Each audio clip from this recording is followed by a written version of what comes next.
O trabalho infantil aqui no Brasil cai ao menor nível em 8 anos, mas ainda atinge mais de 1,5 milhão de pessoas. Acompanhe. Os números divulgados pelo IBGE abrangem crianças e adolescentes de 5 a 17 anos em situação de trabalho infantil. A Pesquisa Nacional por Amostra de Domicílios de 2023 constatou 1.600.000 casos no país. Apesar do quadro ainda preocupante, o índice é o mais baixo já registrado desde 2016, quando começou a série histórica. No levantamento anterior, de 2022, o trabalho infantil teve uma alta de quase 5%, interrompendo a sequências de queda. Já no ano passado, do total de 1.600.000 casos no Brasil, 1/3 de crianças e adolescentes exercia as piores formas de atividade. De acordo com a pesquisa, a atuação envolvia risco de acidentes ou danos à saúde. Felizmente, o contingente foi o menor da série histórica, com uma redução de 22,5%. A líder de programas e projetos sociais da Fundação Abrinq, Michele Antunes, destaca que os números devem ser analisados com cautela. Essa redução é algo que a gente não pode deixar de observar, que esse número ainda ele é bastante alarmante, né? E que o nosso papel enquanto organização da sociedade civil e os demais atores responsáveis e que são responsáveis por também trabalhar no combate ao trabalho infantil, a gente não pode deixar de continuar o nosso caminho, né? Michele Antunes, da Fundação Abrinq, acrescenta que a sociedade ainda não protege as crianças e os adolescentes como deveria. É a conscientização junto à sociedade de uma forma geral, né? Então, as campanhas educativas, o trabalho os programas educativos, onde a gente traz aquelas ações de conscientização à sociedade. Então, isso é um outro fator muito importante para a continuada e o trabalho contínuo ao combate ao trabalho infantil.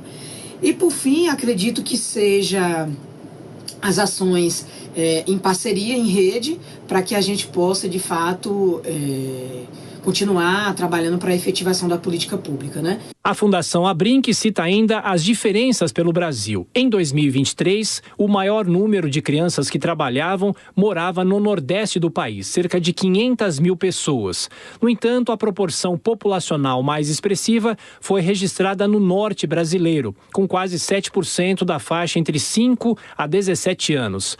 As desigualdades presentes no mercado de trabalho permanecem no cenário de exploração infantil. O rendimento médio do sexo masculino era de R$ 815, enquanto as do feminino recebiam R$ 695. O retorno para pretos e pardos também é mais baixo em comparação aos brancos. Os meninos são os principais afetados pela atividade ilegal, representam quase 64%. De uma forma geral, o IBGE constatou que todas as regiões brasileiras tiveram queda no trabalho infantil. O Nordeste e o Sul apresentaram a redução mais acentuada do contingente de crianças e adolescentes, com cerca de 33% de baixa em números absolutos. Bom, esse é um problema grave, Cristiano Vilela, e é um levantamento do IBGE, mas deve ter também muita subnotificação. Apesar dos números estarem caindo, é inaceitável pensar que crianças e adolescentes trabalhem e ganhem também essa miséria que a gente viu. E lugar de criança na escola, a Fundação Abrinq, que tem um trabalho muito sério em relação a isso. Vilela.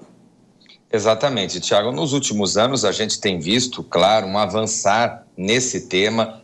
De fato, há uma grande diminuição no número de casos de trabalho infantil. Realmente, o país está no rumo certo. Agora, a questão é a velocidade como caminha até se chegar a definitivamente erradicar esse tipo de prática no Brasil. Então, infelizmente, é uma prática que ainda acontece, especialmente em localidades mais pobres, e mesmo com todo o esforço do poder público no sentido de fornecer condições para que esse tipo de atividade cesse de uma vez, infelizmente, ainda temos casos e cabe a uma fiscalização bastante severa para que evite esse tipo de situação que se perpetue em nosso país. Dora, vou apelar para a sua experiência jornalística. Esse problema vem sendo cada vez mais combatido com frequência aqui no Brasil, não só o alerta da imprensa, mas também a preocupação das autoridades. Em algum momento lá atrás isso era muito comum, mas deixou de ser?